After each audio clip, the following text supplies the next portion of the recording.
اعوذ باللہ من الشیطان الرجیم بسم اللہ الرحمن الرحیم۔ کتاب النکاح،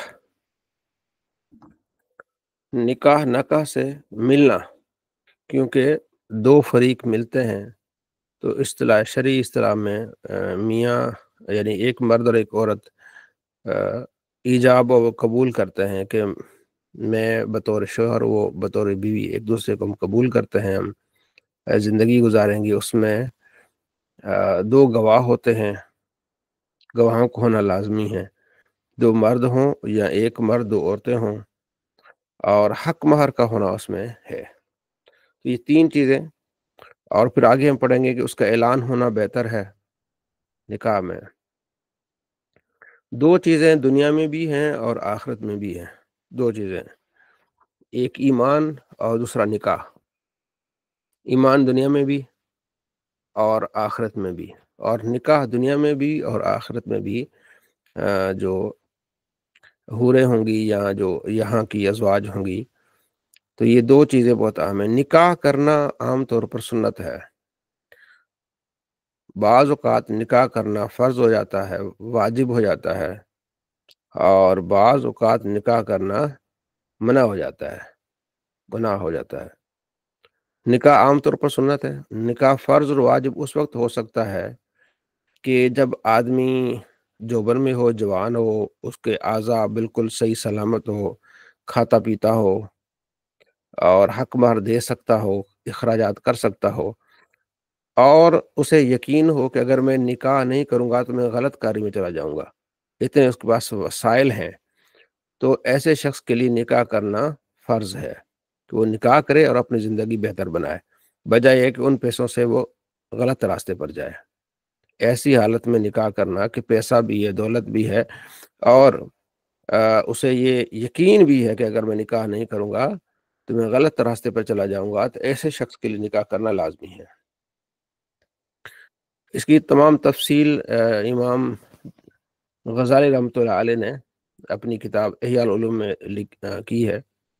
نکاح منع ہے، اس وقت منع ہے کہ جب آدمی کو پتہ ہے کہ میں اپنی بیوی کے حقوق ادا نہیں کر سکتا، یا جسمانی طور پر اس میں نقص ہے، تو اس کی اگلے کی زندگی برباد کرنے کے مترادف ہے کہ جب اس کی ضروریات نہ بدنی پوری کر سکتا ہے نہ مالی پوری کر سکتا ہے، تو نکاح کر کے اگلے کی زندگی کو برباد کرنا ہے، تو ایسے وقت میں نکاح کرنا کیا ہے؟ گناہ ہے۔ نہ ایسا آدمی نکاح کرے، نہ پہلے بتا دے کہ میں اخراجات نہیں اٹھا سکتا، اور میں کمزور ہوں مالی طور پر بھی، اور میں بدنی طور پر بھی کمزور ہوں، لہٰذا میں معذرت کرتا ہوں، اپنے گھر والوں کو پہلے بتا دے۔ تو اس انداز سے یہ بہت اہم ہے کہ یہ چیز اس کی وضاحت کریں۔ کتاب النکاح، بسم اللہ الرحمن الرحیم۔ حضرت یحییٰ بن یحییٰ تمیمی روایت کرتے ہیں، اور وہ ابو بکر بن ابی شیبہ یعنی امام ابن ابی شیبہ سے، محمد بن اللہ حمدانی سے، اور ابو معاویہ سے، ٹھیک ہے، اور یہ سارا آ کے حضرت ابو عبد الرحمن سے، یہاں کہتے ہیں کہ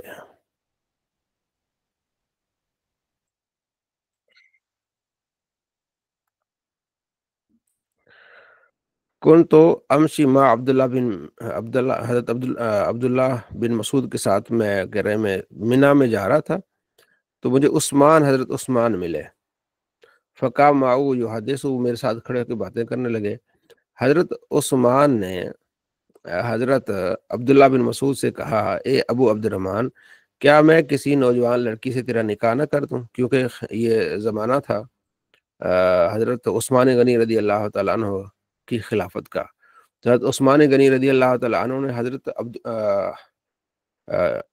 ابن مسعود رضی اللہ تعالیٰ عبداللہ بن مسعود سے کہا کہ میں تمہارا نکاح نہ کر دوں کسی نوجوان لڑکی سے، تاکہ وہ تمہیں یعنی کہ تم دونوں اچھی زندگی گزارو، تمہارے ماضی کے دنوں تمہیں یاد دلائے۔ تو فقال عبداللہ، تو عبداللہ نے فرمایا، لئن قلت ذلک، اگر آپ نے یہ بات کی تو میں آپ کو بتاتا ہوں، لقد قال لنا رسول اللہ صلی اللہ علیہ وسلم، آپ علیہ السلام نے ہم سے فرمایا، یا معاشر شباب، اے نوجوانوں، من استطاع منکم الباۃ، جو نکاح کی طاقت رکھتا ہے فلیتزوج، تو اسے چاہیے کہ وہ نکاح کرے۔ فإنه اغص للبصر، اس لیے کہ وہ آنکھیں جھکانے والا ہے، یعنی شرم لانے والا ہے۔ حیا نکاح ہے تو انسان اپنے گھر کی طرف جاتا ہے۔ وہ احسن الفرج، اور شرم گاہ کے لیے بہتر ہے، پاک دامنی کے لیے بہتر ہے۔ ومن لم یستطع، اگر وہ کوئی نکاح کی طاقت نہیں رکھتا، فعلیہ بالصوم، تو اس پر لازمی ہے کہ وہ روزے رکھے۔ فإنہ لہ وجاء، کیونکہ یہ اس شہوت کو کم کر دیں گے۔ تو اے نوجوانوں، تم کیا کرو، نکاح کرو، ٹھیک ہے۔ نوجوان ہے، پیسہ ہے، تو فوراً نکاح کرے، اپنے ٹائم کو ضائع نہ کرے، ٹھیک ہے جی۔ بعد میں غلط راستے پہ چلے جاتے ہیں۔ تو بہترین وقت کیا ہے نکاح کا ٹائم؟ 25 سال بیسٹ ٹائم ہے۔ 21، 22، 23، 24، 25، اینڈ نبی علیہ السلام نے 25 سال کی عمر میں نکاح فرمایا ہے، تو اس لیے بہترین ٹائم 25 سال۔ اس کے اوپر جانا نقصان دہ ہے۔ ہم مجبوری ہے، کوئی پڑھائی چل رہی، کوئی اور وجہ ہے، بڑا بھائی ہے یا بہن ہے، ان کا کرنا ہے، اور بہت ساری چیزیں ہیں، لیکن کوشش کرے کہ اگر پیسہ ہے تو 25 سال کی عمر میں یا اس سے پہلے پہلے اپنا یہ معاملہ بہتر بنا لے۔ اچھا، آگے بھی اسی طرح حضرت عثمان غنی رضی اللہ عنہ، حضرت عبداللہ بن مسعود کو یہ باتیں کی کہ آپ نے اگر چاہے تو میں آپ کا نکاح کروں، آپ علیہ السلام کے صحابی کو فرما کہ میں آپ کا نکاح کر دوں، کیونکہ آپ خلیفہ تھے۔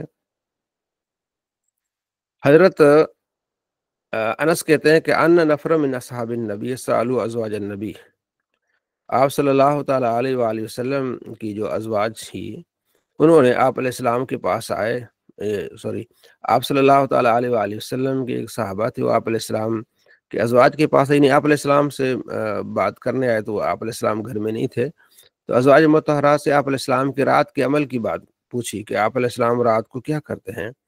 فقال بعض نے کہا لا تزوجوا النساء، یعنی گھر والوں نے بتایا کہ آپ علیہ السلام اس طرح رات گزارتے ہیں، یعنی سوتے بھی ہیں، آرام بھی کرتے ہیں، اور عبادت بھی کرتے ہیں۔ تو ان میں سے ایک نے کہا کہ میں نکاح نہیں کروں گا۔ وقال بعضهم لا آکل اللحم، بعض نے کہا کہ میں گوشت نہیں کھاؤں گا۔ وقال بعضهم لا انام ولا فراش، اور بعض نے کہا کہ ہم سوئیں گے نہیں، ٹھیک ہے۔ تو جب نبی علیہ السلام، ایک اور روایت میں آتا ہے، آپ صلی اللہ تعالیٰ علیہ وآلہ وسلم تشریف لائے، ازواج مطہرات نے بتایا کہ اس طرح آئے تھے آپ کے ساتھی، انہوں نے آپ کے معاملات کے بارے میں پوچھا، ہم نے بتایا، تو انہوں نے کہا جی نبی علیہ السلام کی شان تو بڑی اعلیٰ ہے۔ تو ہم نے ایک نے کہا کہ میں نکاح نہیں کروں گا، کیونکہ نکاح کروں گا پھر بیوی کے اخراجات ہیں، پھر کمانا پڑے گا، پھر بچوں کی ضروریات ہیں، تو دنیا میں لگ جاؤں گا، اس لیے میں نکاح نہیں کروں گا۔ ایک نے کہا جی میں ہمیشہ روزے رکھوں گا، یہ سارے کام چھوڑ دوں گا، اور ایک نے کہا جی میں ہمیں راتوں کو عبادت کروں گا۔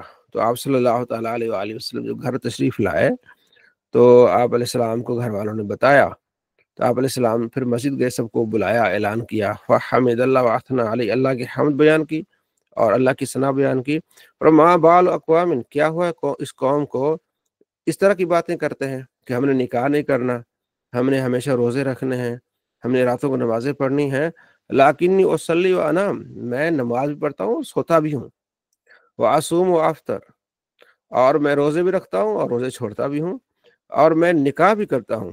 فمن راغب عن سنتی فلیس منی، جس نے میری سنت سے اعراض کیا وہ ہم میں سے نہیں ہے۔ تو یہ سنت ہے، وقت آپ نے گزارنا ہے، جو ہے اپنے گھر والوں کے ساتھ، اللہ نے ایک نظام بنایا، اگر آپ صرف اکیلی زندگی گزاریں گے کتنی دیر تک، ٹھیک ہے نا؟ تو ظاہر ہے بچوں کی ضرورت پڑتی ہے، کھیلنا ہے، آگے ان بچوں کی پرورش کے لیے محنت کرنا، تو یہ بھی آخرت کا ثواب ہے۔ آپ علیہ السلام فرماتے ہیں نا، حدیث ہے کہ آدمی فوت ہو جاتا ہے، ان کا تعامل ہو، اس کے اعمال منقطع ہو جاتے ہیں، سوائے 3 کے، صدقہ جاریہ، اور دوسرا ہے نیک اولاد، دوسرا ہے علم نافع، اور تیسرا ہے نیک اولاد۔ تو نیک اولاد مرنے کے بعد بھی اس کو جو دعا کر رہی ہوتی ہے، اس کے درجات بلند ہو رہے ہیں۔ جو آدمی شادی نہیں کرے گا، اس کی اولاد ہی نہیں ہوگی، تو اس کی درجات میں تو وہ بلندی نہیں آ رہی۔ آپ علیہ السلام فرماتے ہیں کہ آدمی قبر میں ہوتا ہے، اس کے درجات بلند ہو رہتے ہیں، وہ پوچھ رہا ہوتا ہے یا باری تعالیٰ میرے درجات کیسے بلند ہو رہے ہیں؟ تو فرشتے کہتے ہیں کہ یہ تیرے پیچھے جو بیٹے اولاد ہے وہ تیرے لیے دعا کر رہی ہے، اس لیے اللہ نے ایک سبب بنایا ہے، اور بندہ پھر مصروف رہتا ہے بچوں کی پھر بچپن میں ان کی پرورش، پیار، محبت، تعلیم، پھر جوان ہو رہے ہیں ان کی شادی ہے، پھر ان کے اخراجات، پھر ان کو اللہ اولاد دے رہا ہے، پھر وہ پوتے پوتیاں اٹھانا ان چیزوں میں. تو یہ چیزیں صرف یہ دنیاوی نہیں ہے، ان میں دینی بھی ہے، ان کو پڑھانا، تعلیم دلانا ان کے. یہاں تک کہ آپ علیہ السلام فرماتے ہیں کہ بیوی کے منہ میں لقمہ دینا بھی صدقہ ہے. ٹھیک ہے، جیسے ہم نے پیچھے حدیثوں میں پڑھا کہ ایک اللہ کی راہ میں خرچ کرنا، ایک جہاد میں خرچ کرنا، ایک گھر والوں پر خرچ کرنا ہے. تو آپ علیہ السلام فرماتے ہیں گھر والوں پر خرچ کرنا تمام خرچ کرنوں سے بہتر ہے. تو یہ اللہ نے ایک نظام بنایا ہے، تو اس کو آپ علیہ السلام فرمایا جو میرے اس راستے سے، کیونکہ وہ ایک تعلیم کا زمانہ تھا. صحابہ کرام علیہ رضوان رغبت رکھتے تھے زیادہ عبادت کی اس طرف، تو آپ علیہ السلام نے پھر ان کو تعلیم دی کہ نہیں، عبادت بھی کرو، میں بھی کرتا ہوں، روزے بھی رکھتا ہوں، چھوڑتا بھی ہوں، نماز پڑھتا ہوں رات کو، پھر سوتا بھی ہوں، تو یہ میرا طریقہ ہے. سعد بن ابی وقاص کہتے ہیں کہ حضرت عثمان بن مظعون نے عرض کیا رسول اللہ ہم نکاح نہیں کریں گے، ہم اسے خسی ہو جاتے ہیں، یعنی بالکل ان چیزوں کو چھوڑ دیتے، التبتل ہر چھوڑ دیتے ہیں. ولو آذن له لختصینا، اگر آپ علیہ السلام انہیں اجازت دے دیتے تو ہم خسی ہو جاتے، بغیر ہماری اولاد ہی نہیں ہوتی. یعنی آپ علیہ السلام کے صحابی عثمان بن مظعون نے جا کے کہا تھا یا رسول اللہ یہ سارے کام چھوڑ کے ہم سے عبادت اور جہاد اس طرف لگ جاتے ہیں. تو آپ صلی اللہ تعالیٰ علیہ وآلہ فرمایا نہیں، تم نے دنیا کے معاملات بھی چلانے ہیں، تو اس لیے ان چیزوں کو آپ علیہ السلام نے رکھا.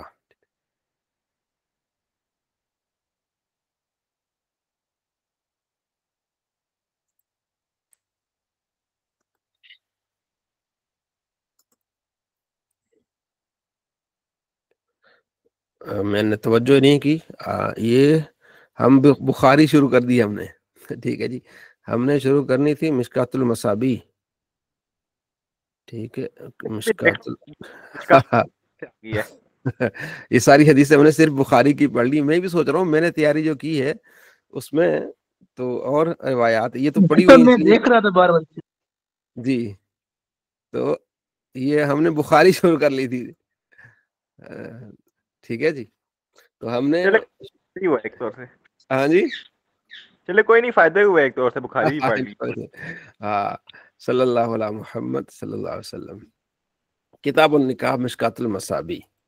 ٹھیک ہے جی. متفق علیہ حدیث عبداللہ بن مسعود ہے، قال رسول اللہ علیہ وسلم، آپ علیہ فرماتے ہیں یا معاشر شباب، اے نوجوانوں، جو تم میں سے جو بھی نکاح کی طاقت رکھتا ہے اسے چاہیے کہ نکاح کرے. اس لیے کہ آنکھوں کو جھکانے والا ہوتا ہے اور شرمگاہ کی حفاظت اس سے ہوتی ہے. اور جو اس کی استطاعت نہیں رکھتا تو اسے چاہیے کہ وہ روزے رکھے، اس لیے کہ وہ اس کو کم کر دے. اب دیکھیں نا، بخاری کی جو ہم نے حدیث پڑھی نا اس میں پوری تفصیل ہے پیچھے سے. وہ کیا ہے؟ عثمان غنی رضی اللہ تعالیٰ عنہ حضرت عبداللہ بن مسعود کو کہتے ہیں کہ میں تمہارا نکاح کرنا چاہتا ہوں نوجوان لڑکی سے. پھر ساری باتیں ہو کے اس کے بعد وہ یہ فرمان چلتا ہے.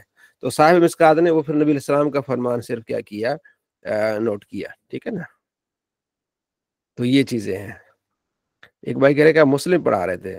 خیر، تو یہ چیزیں بہت اہم. اچھا، آگے بھی متفق علیہ حدیث بخاری مسلم کی. ٹھیک ہے، وہ جو ابھی ہم نے پڑھی کہ اگر نبی علیہ السلام اجازت دے دیتے تو ہم کیا ہو جاتے؟ خسی ہو جاتے. اب کون سی عورت کو سلیکٹ کرنا ہے نکاح کے لیے؟ ظاہر ہے آپ نے جب ارادہ کر لیا کہ میں نے نکاح کرنا ہے، اور ہر مسلمان کی خواہش بھی ہوتی ہے، تو سب سے پہلے آپ نے اپنے ساتھی کو چننا ہے. تو آپ نے فرماتے ہیں نکاح 4 عورتوں سے کیا جاتا ہے، 4 طرح کی عورتوں سے نکاح کیا جاتا ہے. لمالہا، مال کے لیے، پیسے والی ہے، ٹھیک ہے، نوکری ہے، سارا کچھ ہے. لحسبہا، اس کا خاندان کیسا ہے، ٹھیک ہے. ولجمالہا، اور اس کی خوبصورتی کیسی ہے. ولدینہا، وہ دینی طور پر کیا ہے، نمازی ہے، قرآن پاک پڑھا ہوا ہے، عالمہ کورس کیا ہوا ہے، حافظہ کیا ہے. 4 طرح کی عورتوں سے نکاح کیا جاتا ہے. فظفر بذات دین، تو آپ نے کس کو اختیار کرنا ہے؟ دین کو اختیار کرنا ہے، کہ یہ دیکھنا ہے کہ دیندار گھرانہ ہے، نمازی ہیں، پرہیزگار ہیں، خدا خوفی رکھتے ہیں. تو اس چیز کو آپ نے رکھنا ہے. ٹھیک ہے، تمہارے ہاتھ آلود ہو، یعنی کہ باقی چیزوں کو آپ کرو گے تو پھر تمہیں نقصان ہو سکتا ہے. صرف مال کے لیے جو کرے گا تو اس کا مال نہیں رہے گا. مجھے ابھی تک یاد ہے، میرے ایک دوست ہیں بتا رہے ہیں کہ ایک بھائی نے نکاح کیا ایک مالدار فیملی میں. تو وہ گاؤں میں رہنے والے تھے، فیملی جو ہے وہ شہر میں رہنے والی تھی. تو 1-2 مہینے کے بعد بیوی نے کہا کہ میرے والد صاحب جو ہے نا تو وہ 15 لاکھ روپے دے رہے ہیں، 10 لاکھ ہم یہ مکان بیچ لیتے ہیں، تو 25 لاکھ کا ہم، یعنی اس زمانے میں کوئی 8-10 سال پہلے کی بات ہے، 25-30 لاکھ کا مکان شہر میں آئے گا تو ہم شہر شفٹ ہو جاتے ہیں۔ اس نے کہا ٹھیک ہے جی، میرے سے زیادہ پیسے میرا سسر لگا رہا ہے۔ ایسا کیا، مکان لیا، سارا کچھ کر کے جتنا بھی اس کی پراپرٹی تھی تو اس سسر نے اپنی بیٹی کے نام کر دیا۔ اب اس کا گاؤں والا مکان بھی گیا، شہر میں اب بیوی کے نیچے آ گیا۔ ٹھیک ہے، جو پراپرٹی تھی کس کے نام چلے گی؟ بیوی کے نام چلے گی۔ اب ساری زندگی کچھ بول بھی نہیں سکتا، غصہ بھی نہیں کر سکتا، تو کچھ نہیں رہتا اس طرح۔ پھر حسب کے چکر میں آئے گا تو وہ کیا، وہ ذلیل ہو جائے گا۔ ٹھیک ہے، صرف جمال میں آئے گا تو اور کچھ نہیں ملے گا، خوبصورتی تانے دے گی میں اتنی خوبصورت ہوں۔ بہرحال خوبصورتی بھی ہو یہ بھی اچھی بات ہے، اور زیادہ ترجیح کس کو ہو؟ دین کو ہو، کہ اس نے قرآن پاک پڑھا ہے، دینی گھرانہ ہے، نمازی ہے۔ ایسا نہیں کہ وہ ناچ گانا کرنے والی ہے، جناب گھر میں روزانہ ناچ گانا چل رہا ہے تو یہ مسائل کھڑے ہو جائیں گے۔ تو اس لیے بھی اہم چیز ہے کہ ہم اس چیز کو دیکھیں کہ وہ نمازی ہیں۔ ٹھیک ہے جی۔ الدنیا کلھا متاع، دنیا برتنے والی چیز ہے ساری۔ وہ خیر متاع دنیا، دنیا کی بہترین برتنے والی چیز جو فائدے مند ہے وہ ہے المرأۃ الصالحہ، نیک بیوی۔ نیک بیوی جو ہے بہت بڑی نعمت ہے، یہ اللہ کے نبی صلی اللہ علیہ وسلم فرماتے ہیں۔ فرما خیر النساء، بہترین عورتیں جو اونٹوں پر سوار ہوتی ہیں نیک، وہ قریش کی ہیں، جو وہ اپنے بچوں سے محبت کرتی ہیں اور اپنے خاوند کا خیال رکھتی ہیں، اس کے مال کا۔ ٹھیک ہے، تو یہ آپ علیہ السلام فرمایا کہ بہترین عورتیں ہیں یہ آپ علیہ السلام۔ ما ترکت بعدی فتنۃ اضر علی الرجال من النساء، اور یہ بھی آپ علیہ السلام فرمایا کہ میں نے مردوں پر سب سے زیادہ خطرناک فتنہ عورتوں کا دیکھا ہے، یعنی کہ جو غیر محرم عورتیں جس طرح چلتی ہیں، تو پھر تو اگر نیک عورت ہو، صالح ہو، وہ تو سب سے بڑی نعمت ہے جو شوہر کا خیال رکھتی ہو۔ ان دنیا حلوۃ خادرۃ، دنیا سر سبز ایک چیز ہے، شیرین چیز ہے۔ بے شک اللہ تمہیں، وَإِنَّ اللَّهَ مُسْتَخْلِفُكُمْ، اللہ نے تمہیں خلیفہ بنایا ہے، دیکھو تم کیا عمل کرتے ہو۔ فَاتَّقُوا الدنیا، دنیا سے بچنا، وَاتَّقُوا النِّسَاء، اور عورتوں سے بچنا، کیونکہ عورتوں کے فتنے آپ نے دیکھا ہوگا، جتنے یونیورسٹی کالجز اور باہر بہت سارے مسائل کھڑے ہوتے ہیں، تو عورتوں کے فتنوں سے بچنا بہترین۔ فَإِنَّ أَوَّلَ فِتْنَةِ بنی اسرائیل کانت فی النساء، بنی اسرائیل میں پہلا فتنہ کون سا شروع ہوا تھا؟ عورتوں والا۔ جسے سورہ بقرہ اسی وجہ سے ہوئی ہے کہ ایک لڑکے نے کہا اپنے چچا سے کہ میرا اپنی بیٹی سے نکاح کر لو، چچا نے انکار کر دیا۔ اس نے کیا کیا، اپنے چچا کو مار کے دور کسی گاؤں پھینک کے آ گیا۔ پھر وہ آ کے حضرت موسیٰ علیہ السلام سے کہتا ہے کہ میرے چچا کو کسی نے مارا ہے، آپ بتائیں اس کے قاتل کون ہے؟ تو موسیٰ علیہ السلام کہتے ہیں کہ اللہ فرماتا ہے گائے ذبح کر لو۔ وہ کہتے ہیں آپ مذاق کر رہے ہیں۔ موسیٰ علیہ السلام فرماتے ہیں مذاق کرنا جاہلوں کا کام ہے، مذاق تو نہیں کر رہا۔ پھر گائے کس طرح کی ہونی چاہیے، پھر وہ آگے پھر پوری اس کی تفصیل آ جاتی ہے۔ تو یہ فتنہ ہوا۔ اگر فرما الشؤم فی المرأۃ والدار والفرس، ٹھیک ہے، اگر نحوست ہوتی اگر تو عورت میں ہوتی، گھر میں ہوتی اور گھوڑے میں ہوتی، یعنی وہ بد اخلاق عورت، اور دوسرا گھر تنگ گھر، گھوڑا اڑیل گھوڑا، تو اگر نحوست ہوتی تو ان میں ہوتی۔ حضرت جابر کہتے ہیں کننا مع نبی فی غزوۃ، ٹھیک ہے، تو آپ صلی اللہ تعالیٰ علیہ وآلہ وسلم کے ساتھ ہم ایک غزوے تھے۔ فلما کفلنا کننا قریبا من المدینہ، قلت یا رسول اللہ انی حدیث احدث بارض۔ حضرت جابر پہلے بھی اس کی آئی ہے، حضرت جابر کی 7 بہنیں تھی غالباً، تو اکیلی بھائی تھے۔ تو راستے میں جب ایک غزوے سے واپس آئے نا حضرت جابر، تو آپ علیہ السلام سے ملاقات ہوئی، تو آپ علیہ فرمایا تزوجت، تو نے شادی کر لی جابر؟ عرض کی رسول جی ہاں میں نے کر لی ہے۔ فرمایا باقرہ سے کی ہے، یعنی کنواری سے کی ہے کہ جو بیوہ تھی اس سے کی ہے؟ تو انہوں نے کہا جی جو بیوہ سے میں نے کی ہے۔ تو آپ علیہ فرماتے ہیں اگر تم باقرہ سے کرتے ہیں تو تم دونوں کھیلتے، جوان تھے، بہتر ہوتا۔ ٹھیک ہے جی، تو پھر وہ آگے دوسری روایات میں وہ بتاتے ہیں کہ یا رسول اللہ صلی اللہ علیہ وسلم میری بہنیں جوان ہیں، تو اگر اس نوجوان کسی میں فیمیل کو سلیکٹ کرتا تو وہ بھی ان کی ہم عمر ہوتی، تو میں نے ایک بیوہ سے شادی کی، بڑی عمر والی سے، تاکہ وہ ان کی پرورش کرے، یہ وجہ تھی، یعنی قربانی دی اپنے اس حساب سے۔ تو حضرت جابر کہتے ہیں جب ہم مدینے کے قریب آئے نا تو آپ علیہ السلام فرماتے یہاں رکو، تاکہ مدینے میں تک آواز یعنی لوگوں کو پتہ چل جائے، مدینے میں گھر والوں کو پتہ چل جائے کہ بھائی قافلہ آنے والا ہے، تاکہ جو بیویاں ہیں وہ رات کو اپنا بال شال ٹھیک کریں، اپنی صفائی کر لیں، یعنی کہ مسافر کے آنے کی اطلاع پہلے گھر والوں کو مل جائے، تاکہ وہ ان کی جو بیویاں ہیں وہ اپنی صفائی ستھرائی، اپنے بال وغیرہ ٹھیک کر لیں۔ تو یہ چیزیں آپ علیہ السلام نے ارشاد فرمائی۔ آپ علیہ فرماتے 3 ایسے لوگ ہیں جن کی امداد اللہ فرمائے گا، یعنی اللہ کی ذمہ ہے کہ ان 3 آدمیوں کی امداد فرمائے۔ پہلا کون؟ المکاتب، وہ غلام جس نے اپنے آقا سے یہ لکھت کر لی ہے کہ مجھے آزاد کر دو، اتنے پیسے میں آپ کو دوں گا۔ تو وہ آزادی چاہنے کے لیے اس نے مکاتبت اختیار کی اور اپنے آقا سے کہتا ہے کہ مجھے رہا کرو، تو وہ جاتا ہے، محنت مزدوری کرتا ہے، تو اللہ اس کی مدد فرمائے گا غیب سے، تاکہ وہ آزاد ہو جائے، غلامی سے بچ جائے۔ والناکح، اور وہ جو نکاح کرنے والا ہے نا، یرید العفاف، جو پاک دامنی چاہتا ہے، اللہ اس کی مدد فرمائے گا۔ یعنی غریب آدمی ہے نا، سورہ النور میں بھی ہے کہ جب تم نکاح کرو گے اللہ تمہیں غنی کر دے گا، کیونکہ آپ اکیلے ہیں۔ جب آپ نکاح کرتے ہیں تو دوسرا ساتھی آ جاتا ہے، وہ اپنا رزق بھی لاتا ہے، تو آپ پھر کیا ہو جاتے ہیں، آپ کے رزق میں اضافہ ہو جاتا ہے۔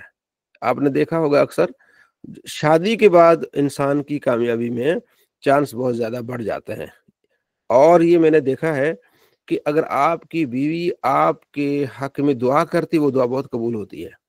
یہ تو ہے نا کہ والدین کی دعا اولاد کے لیے بہت اہم ہے، لیکن جب اس کے ساتھ والدین کے ساتھ ساتھ آپ کی بیوی جب آپ کے حق میں دعا کرتی ہے نا، تو وہ دعا بہت جلد قبول ہوتی ہے، اور یہ میں نے دیکھا ہے اور میں نے تجربہ کیا ہے۔ اس لیے اپنے گھر والوں کو خوش رکھنا، ان کی ضروریات پوری کرنا، یہ بہت اہم ہے۔ تو وہ نکاح اس لیے کرتا ہے کہ میں پاک دامن رہوں، نکاح کی کوشش کرتا ہے، تو اللہ اس کی مدد فرمائے گا۔ تیسرا والمجاہد فی سبیل اللہ، جو اللہ کی راہ میں جہاد کرتا ہے، اللہ تبارک و تعالیٰ اس کی بھی مدد فرمائے گا۔ اذا خاطب علیکم، تو آپ نے فرماتے جب تمہیں کوئی کہے کہ بھی اپنی بیٹی کا یا اپنی جو ہے وہ بھتیجی کا، بھانجی کا، تو میرے ساتھ اگر کوئی یعنی تمہاری طرف بھیجے کہ فلاں لڑکے سے اس کا نکاح کر دو، فزوجوہ، تو نکاح کر دو۔ یعنی اگر اخلاق والا، مال والا، کردار والا، دین والا، یعنی اذا خاطب علیکم من تردون دینہ و خلقہ، ایسے آدمی کا رشتہ تمہارے پاس آ جائے جس کے دین سے تم راضی ہو، جس کے اخلاق سے تم راضی ہو، تو اپنی بچیوں کا نکاح کر دو پھر، ٹھیک ہے؟ نہیں تو پھر دنیا میں کیا ہوگا، فتنہ ہوگا، اور فتنہ یہ بڑھتا جائے گا۔ یعنی آپ علیہ السلام فرماتے ہیں اگر کوئی تمہیں کہیں سے رشتہ آیا ہے کسی لڑکے کا تمہاری بیٹی کے لیے، تمہاری بہن کے لیے، تو اس کا دین اچھا ہے، یعنی دینی طور پر بھی، اخلاقی طور پر بھی، تم اس میں دیر نہ کرو اور تم اپنی بچوں کا تزوج الودود والودود، آپ نے فرماتے ہیں ایسی عورتوں کو چنو جو محبت کرنے والی ہیں اور جو نسل بڑھانے والی ہیں، یعنی جن کی پیچھے سے آپ دیکھا ہوگا نا، ماں کے 4 بیٹے ہیں، 2 بیٹے ہیں، پھر ایسی طرح کی جو عورت ہوتی ہے، پھر آگے اس کے بھی اس طرح ہوتا ہے۔ تو ایسی جو ہے وہ نسلی عورت سے شادی کرو جو محبت کرنے والی ہوتی ہیں اور جس کی اولاد ہوتی ہے۔ فَإِنِّي مُقَاصِرُكُم بِكُمُ الْأُمَمَ، میں تمہاری وجہ سے دوسری امتوں سے فخر فرماؤں گا کہ میری امت کیا ہے زیادہ ہے۔ اور حدیث پاک میں ہے کہ 120 صفحے ہوں گی قیامت کے دن، ساری مخلوق کی، آدم علیہ السلام سے لے کر نبی علیہ السلام تک، جو امت ہے ساری دنیا، اس میں 120 صفحے ہوں گی۔ تو اس میں سے 80 صفحے ہمارے نبی صلی اللہ تعالیٰ علیہ وآلہ وسلم کی امت کی ہوں گی، 80، 120 میں سے۔ تو یہ آپ علیہ السلام فرماتے ہیں کہ تم جو ہے وہ ایسی عورتوں سے نکاح کرو جو محبت کرتی ہوں، ٹھیک ہے نا، اپنے شوہروں سے ادب احترام رکھتی ہوں اور بچی جنتی ہوں، ٹھیک ہے۔ فَإِن قال رسول اللہ علیکم بالابکار، کنواری لڑکوں سے تم نکاح کرو، فَإِنَّهُنَّ عَذَابُ أَفْوَاهَا، کیونکہ وہ گفتگو میں شیریں ہوتی ہیں، ٹھیک ہے، اور وَأَن تَقُوا أَرْحَامًا، اور ان کا رحم صاف ہوتا ہے، کیونکہ اب پہلی شادی ہوئی ہے تو اولاد ہوتی ہے۔ وَأَرْضَىٰ بِالْيَسِيرِ، اور تھوڑے پر وہ راضی ہو جاتی ہیں، ٹھیک ہے، یعنی اس کی گفتگو شیریں ہوتی ہے، کیونکہ جس کا دوسرا نکاح ہے، تیسرا نکاح ہے، تو پہلے اس ماحول سے گزری ہیں، وہ تو شروع ہوتی ہیں، ٹھیک ہے۔ اور جو پہلا نکاح جس کا کنواری ہے، وہ تھوڑے پہ راضی ہو جائے گی،